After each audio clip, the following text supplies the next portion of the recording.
Hello students, hope you all are taking care of your health during these turbulent times. So today I'm back again with the second video on banking, and I hope you must have seen the first video on banking. I uploaded the first video on banking just 2 days before on the topic fundamentals of banking, and today I have created the second video on banking on the topic sources of funds for banks. Now again, this video would be useful for all the undergraduate and postgraduate students who are pursuing BCom, MCom, BBA or MBA courses, and all those students who are preparing themselves for the competitive exams. Let me tell you, banking actually is a complete subject in the curriculum or in the syllabus of undergraduate and postgraduate courses, that is BCom, MCom, BBA and MBA. So let's begin. Day before yesterday, the video which I had created on fundamentals of banking, I had told you that banks create lot of loans, different type of loans, and they provide different kind of credit to the borrowers. Now, they also invest money in different kind of securities. The question should arise कि इतने loans देने के लिए, इतना credit generate करने के लिए और इतना इन्वेस्टमेंट करने के लिए बैंक्स के पास पैसा आता कहाँ से है? How does the bank obtain this money? तो what is the source of funds for the banks? So today we are going to discuss all these sources from where the banks obtain money. हम आज वो सारी sources जहाँ से banks के पास funds आते हैं या money आती है, उन सारे sources के बारे में हम आज बात करेंगे. Now, the sources from where the banks obtain funds are actually divided into two parts. Banks own funds, which are also called as owners funds, and borrowed funds. ये जो बैंक्स ओन फंड्स हैं या owners funds हैं, they are further सब divided और categorised into three different parts: paid up capital, reserve fund and undistributed profit, or we call it as retained earnings. So now I'm going to discuss all these with you in detail one by one. सबसे पहले I'm going to begin with banks own funds, जिसको मैंने अभी आपको बताया is also known as owners capital.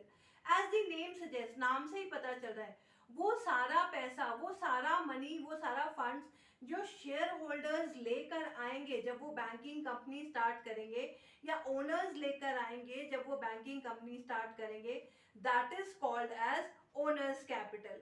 हम इस पैसे को, इन फंड्स को पेड अप कैपिटल भी बोलते हैं.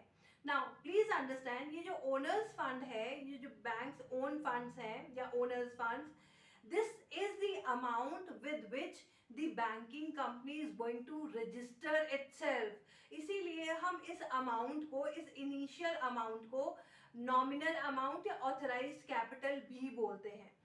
We also have to understand memorandum of association का जो कैपिटल क्लॉज है, उसमें we need to mention the maximum amount of authorized capital that a company is entitled to raise.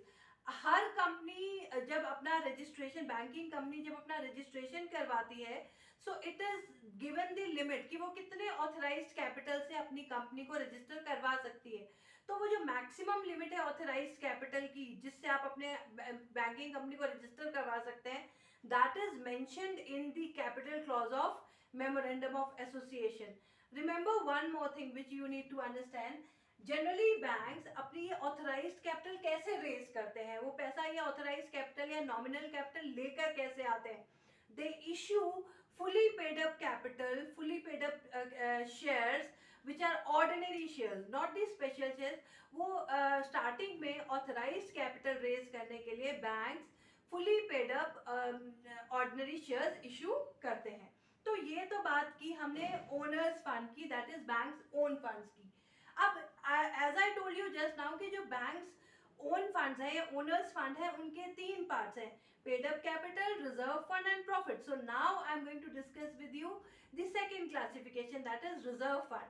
Now understand, reserve fund again is a very very important source of funds for the commercial bank.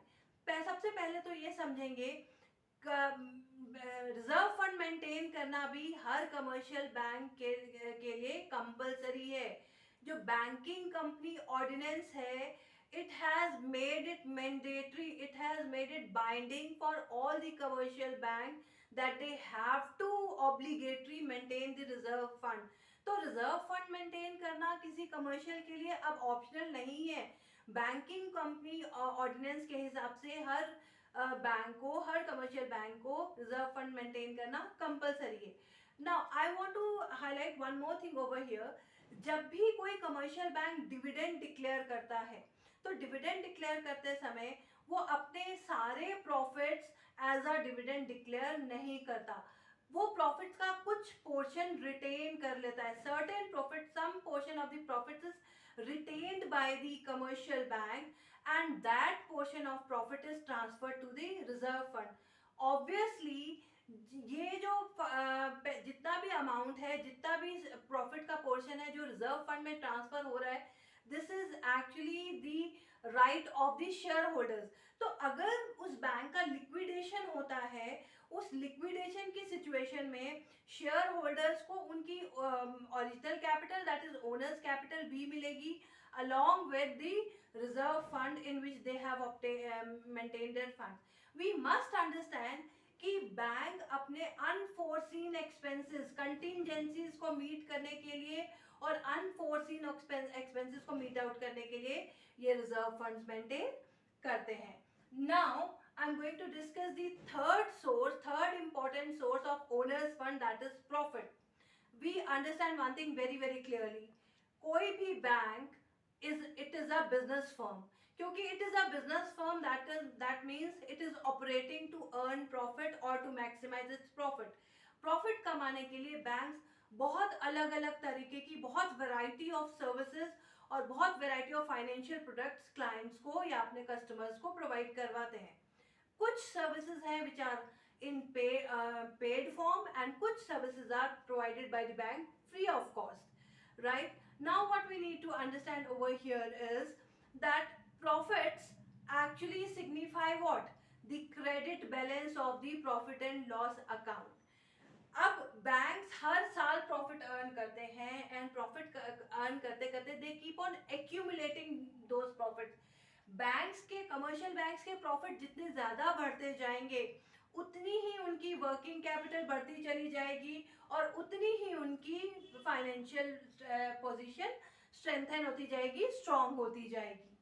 तो ये तो हमने बात की all three different kind of owners funds, है ना। Owner's fund, owners के तरफ से कहाँ से फंड्स जनरेट होते हैं, फंड्स, पैसा कहाँ से आता है बैंक्स के पास, ये बात की। Now I am going to talk to you people about borrowed funds.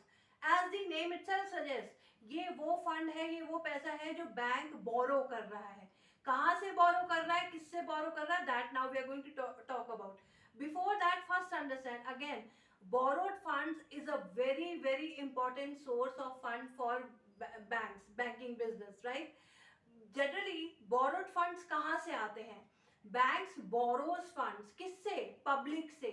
Public जितना भी पैसा डिपॉजिट करती है, वो deposit becomes the borrowings of the bank. Public बहुत अलग अलग अकाउंट्स में पैसा डिपॉजिट करती है। Current account which is also known as demand account, savings account, time account या FD account. So these are the three accounts, recurring deposit account. So there are different kind of accounts in which the public deposits its money. ये जो deposits हैं, these are the deposits which are actually borrowed by the bank. तो ये bank के लिए borrowed funds है. That is why whatever money is deposited by the depositors, by the customers to the bank, वो bank के liability, bank की balance sheet में liability side में दिखाए जाते हैं। So again borrowing funds is a very important source of funds for the banks. Moving ahead, now let us understand one more thing which I want you people to understand. जैसे अभी आपने बात की, public deposits या borrowed funds एक बहुत important source of funds है banks के लिए। ओवर द टाइम लोगों में लिटरेसी बढ़ने की वजह से, अवेयरनेस बढ़ने की वजह से, लोगों की बैंकिंग हैबिट्स चेंज होने की वजह से एंड बिजनेस ऑपरेशंस बहुत ज़्यादा बढ़ने की वजह से, the money deposited with the banks is constantly increasing. जितना पैसा, जितना वॉल्यूम ऑफ मनी बैंक्स के पास जमा होता है, डिपॉजिट होता है, वो हर साल और बढ़ता चला जा रहा है और बढ़ता चला जा रहा है. बैंक्स के पास डिपॉजिट जितना ज़्यादा आएगा, बैंक्स लोन और क्रेडिट उतना ज़्यादा जनरेट करेंगे. बैंक जब लोन और क्रेडिट उतना ज़्यादा जनरेट करेंगे तो बैंक को इंटरेस्ट उतना ज़्यादा मिलेगा. बैंक्स को इंटरेस्ट ज़्यादा मिलेगा तो बैंक्स के पास प्रॉफिट्स ज़्यादा आएगा. प्रॉफिट्स एक्यूमुलेट ज़्यादा होगा तो बैंक्स की वर्किंग कैपिटल बढ़ेगी, जिससे बैंक्स की फाइनेंशियल पोजीशन स्ट्रेंथन होगी. Again, there is one more important source of funds or income for the bank, that is interest bearing loans. Banks बहुत अलग अलग तरीके के इंटरेस्ट बेयरिंग लोन्स पब्लिक को ऑफर करता है, जिसपे बोरोवर जो है इंटरेस्ट पे करते हैं और वो interest becomes the income of the banks. चलो, I just move ahead.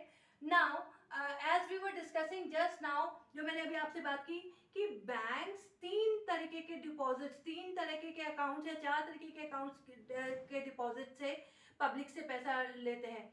Current account यानी कि demand deposits, savings deposits, fixed deposits या time deposits, and then recurring deposits. Now, one thing we also need to understand in borrowed funds, sometimes in case of emergency or in case of contingency, बहुत emergency situation में या बहुत contingencies में bank central bank से भी loans ले सकते हैं. लेकिन bank, commercial banks central bank से रेगुलर बेसिस पर लोन्स नहीं ले सकते. कमर्शियल बैंक सेंट्रल बैंक से सिर्फ बहुत इमरजेंसी या कंटिजेंसी में ही लोन ले सकते हैं. एक लास्ट, एक और बहुत इंपॉर्टेंट सोर्स है बैंक्स के पास फंड्स रेज करने के लिए, फंड्स लाने के लिए, that banks can issue bonds. वो अलग अलग तरीके के बॉन्ड्स इशू कर दे, वो अलग अलग तरीके के डिबेंचर्स इशू कर दे, वो अलग अलग तरीके के कैश सर्टिफिकेट्स इशू कर दे. So these are different sources of funds that a bank has. तो please understand one thing very very clearly कि बैंक ओनर्स फंड्स भी से भी फंड्स रेज करता है और बोरोड फंड से भी फंड रेज करता है, और उन फंड्स को फिर या तो वो इन्वेस्ट करता है और या फिर उनसे बहुत अलग अलग तरीके के क्रेडिट या लोन जनरेट कर रहा है.